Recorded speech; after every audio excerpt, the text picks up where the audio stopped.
என் பிள்ளையே, உன்னுடன் இருக்கும் உனக்கு பிடித்த உறவை பற்றி நீ இப்பொழுது மிகுந்த குழப்பத்தில் இருந்து கொண்டிருக்கிறாய் அல்லவா? உன்னுடைய குழப்பத்திற்கான தீர்வினை கொடுக்கத்தான் உன் அப்பன் இந்த கருப்பன் உன்னிடத்தில் இன்று பேச வந்துள்ளேன். என் செல்லப் பிள்ளையே, உன்னுடைய சொந்த உறவானது உன்னை விட்டு பிரிந்து விடுமோ என்ற அச்சத்துடன் இப்போது நீ இருந்து கொண்டிருக்கிறாய் அல்லவா? அதற்கு காரணம் என்னவென்று உன் உள்மனதிற்கு நான் நன்றாக தெரியும்.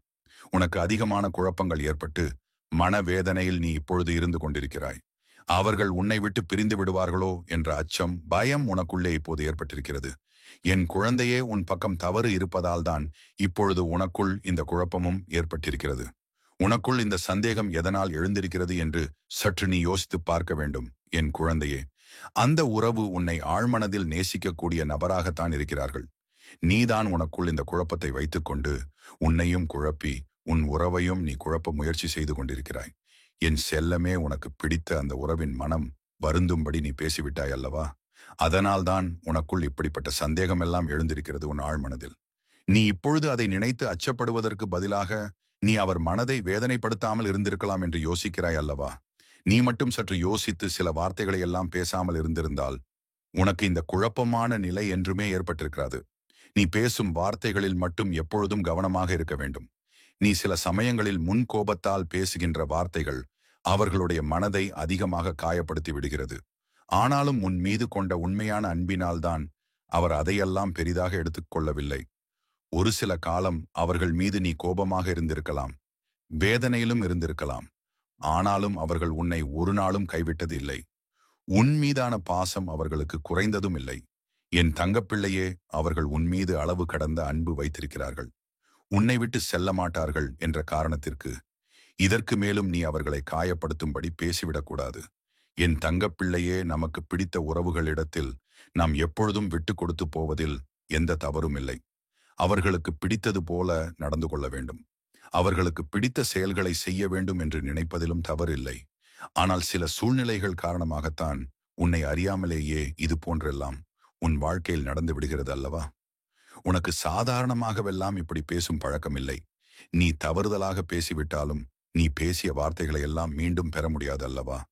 அதனால் இனி எப்பொழுதும் நீ அவர்களிடத்தில் பேசும் பொழுது நாம் என்ன பேச நினைக்கிறோம், இதையெல்லாம் சொல்லலாமா, சொன்னால் இதற்கு பின் விளைவுகள் எப்படி இருக்கும் என்பதை எல்லாம் யோசித்துவிட்டு அதன் பிறகுதான் நீ பேச வேண்டும். ஒரு நிமிட கோபமும் ஒரு நிமிடம் ஆத்திரமும் உன் வாழ்க்கையை தலையிலாக புரட்டி போட்டுவிடும் என்பதை நீ மறந்து விடாதே.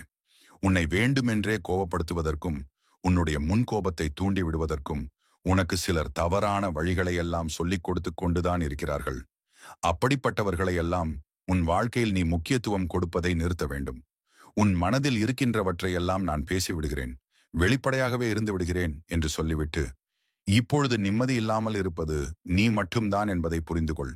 இப்பொழுதும் உனக்கு பிடித்த உறவானது உன்னோடு இருக்கும் பொழுது அவர்கள் எதை பற்றியும் கவலைப்படவில்லை. ஆனால் செய்வதையெல்லாம் செய்துவிட்டு நீதான் எதையோ இழந்தது போல இனிமேல் இதையெல்லாம் சரி செய்துவிட முடியாதா, இதையெல்லாம் மாற்றிவிட முடியாதா என்ற குழப்பத்தில் என்ன செய்வது தெரியாமல் தவித்துக் கொண்டிருக்கிறாய். என் அன்பு பிள்ளையே, இந்த அப்பன் கருப்பன் உன்னிடத்தில் சொல்வது எல்லாம் இது ஒன்றுதான். உனக்கு தவறு என்று பட்டதை நீ நிச்சயமாக உன் உறவிடத்தில் சென்று மன்னிப்பினை கேட்க வேண்டும். எந்தவிதமான ஏற்ற தாழ்வுகளும் உனக்குள்ளே இருக்க வேண்டாம். நீ மன்னிப்பு கேட்க மாட்டாயா, நீ திருந்து விட மாட்டாயா என்றுதான் அவர்களும் அங்கே ஆவலோடு காத்துக்கொண்டு கொண்டிருக்கிறார்கள். நீ உன்னுடைய தவறை திருத்திக் கொள்வதாக இருந்தால் அவர்கள் சந்தோஷத்தின் உச்சிக்கே சென்று விடுவார்கள். இதில் எந்த ஒரு மாற்று கருத்தும் இல்லை. அவர்களுக்கும் உன்னிடத்தில் சகஜமாக பேச வேண்டும், மற்றவர்களைப் போல சந்தோஷமாக இருக்க வேண்டும் என்ற ஆசைகள் இருக்கத்தான் செய்கிறது.